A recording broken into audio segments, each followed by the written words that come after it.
हेरवाड आरोपी शिक्षकाच्या अटकेसाठी गाव बंद आंदोलन.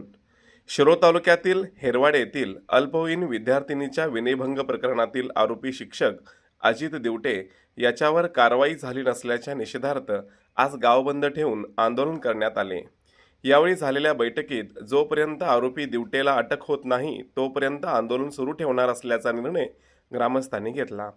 हेरवाड हायस्कूलमधील अजित दिवटे या शिक्षकाविरुद्ध अल्पवयीन विद्यार्थिनीच्या कथित विनयभंगाचा गुन्हा दाखल होऊनही आरोपी अद्याप फरार असल्याने ग्रामस्थांमध्ये तीव्र नाराजी आहे. त्याच्या निषेधार्थ आज शाळा बंद ठेवून गाव बंदचे आवाहन करण्यात आले होते.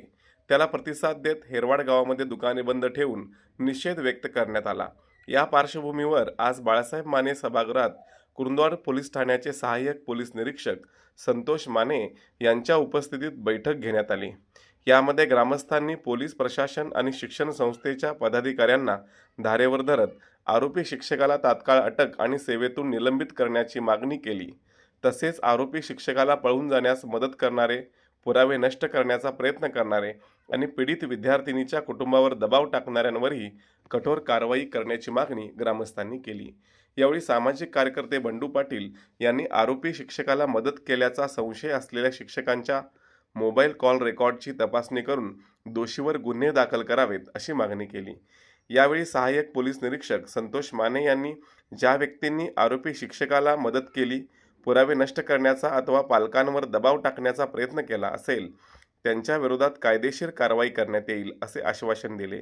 बैठकीत स्नेहा देसाई, सुरगोंडा पाटील, पिंटू पाटील, बंडू पाटील, बाबासाहेब नदाब, सचिन पाटील, धनंजय सौदे, छाया सूर्यवंशी, चंद्रकला पाटील, छाया गायकवाड यांच्यासह अनेक ग्रामस्थांनी आपली मते मांडली.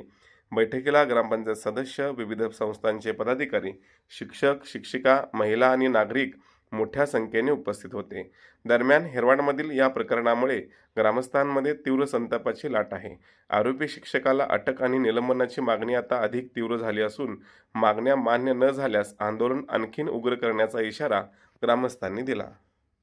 परत एक ठराव करून राज्य महिला आयोगाकडे तक्रार करून एक DYSP लेवलची एक महिला अधिकारी याच्यात नेमणूक करावी. त्याचबरोबर त्या आरोपीला जे त्याला पाठीशी घालण्याच्या 8 दिवसामध्ये ज्यांनी कोण असतील त्या सर्वांचं, मग ते शिक्षक असू दे, संस्थाचालक असू दे किंवा आमच्या गावातील कोण बी असू द्यात, त्यांची नावं आम्ही पोलीस स्टेशनला देणार आहे. त्यांचा 8 ते 10 दिवसाचा CDR चेक करा म्हणून सांगून त्याला त्याच्यामध्ये सहआरोपी करा असं आमचे आता ठरलेल्या मागणीप्रमाणे. जर त्यांनी सहआरोपी नाही केलं, नाही जर त्यांनी त्यांना देखील पाठीशी घालायचा प्रयत्न केला तर एक वेळ आम्हाला पोलीस स्टेशनवर चाल करावं लागेल.